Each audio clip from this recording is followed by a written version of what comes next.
शिवसेना नेते गुलाबराव पाटलांनी संजय राऊतांवर टीका केली। अयोध्येमधील राम मंदिरावरून फडणवीस यांच्यावर टीका करणाऱ्या राऊतांवर गुलाबराव पाटलांनी घणाघाती टीका केली। या देशात भगवा झेंडा घेऊन चालेल त्याचंच राज्य येणार असल्याचं त्यांनी सांगितलं।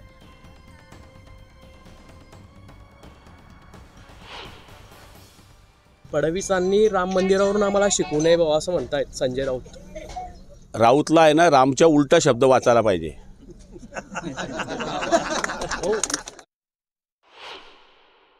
आशिष देशमुख म्हणतायत की काँग्रेस सोडणाऱ्यांची आता रांग लागेल भाजपमध्ये येण्यासाठी। निश्चितपणाने तीच परिस्थिती आहे। या देशामध्ये जो भगवा झेंडा घेऊन चालेल त्याचंच राज्य येणार आहे। जो भगवा हित की बात करेगा वही देश पे राज करेगा।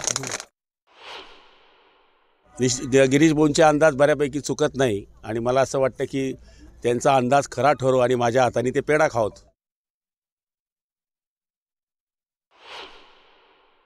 आज सर्वोच्च न्यायालयात आमदार अपात्रतेबाबत सुनावणी पार पडते। पहिली सुनावणी आहे निकालानंतर।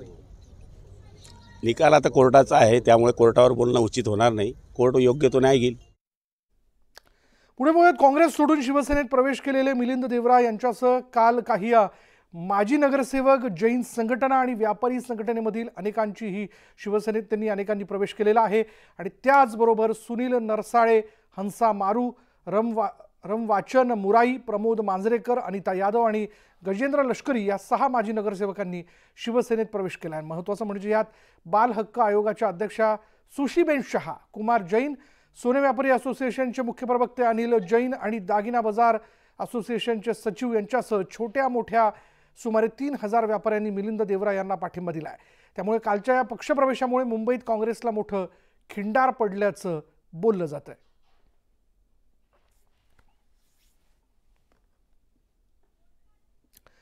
दुसरीकडे मराठा आंदोलक मनोज जरांगे पाटलांनी पुन्हा एकदा सरकारवर टीका केली।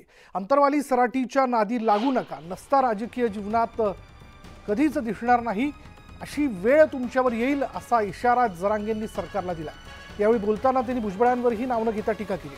26 जानेवारीला मुंबईत किती मराठी येतील हे फक्त बघा असा टोला जरांगेंनी भुजबळांना लगावला। आणि यावेळी बोलताना त्यांनी अंतरवाली ते मुंबई दौऱ्यासंदर्भातील टाइमलाईनही सांगितली। अंतरवाली ते मुंबई दरम्यान 6 ठिकाणी मुक्काम असेल। दररोज साधारण 70 ते 80 किलोमीटर ही पायी रॅली असणार आहे अशी माहितीही जरांगेंनी दिली।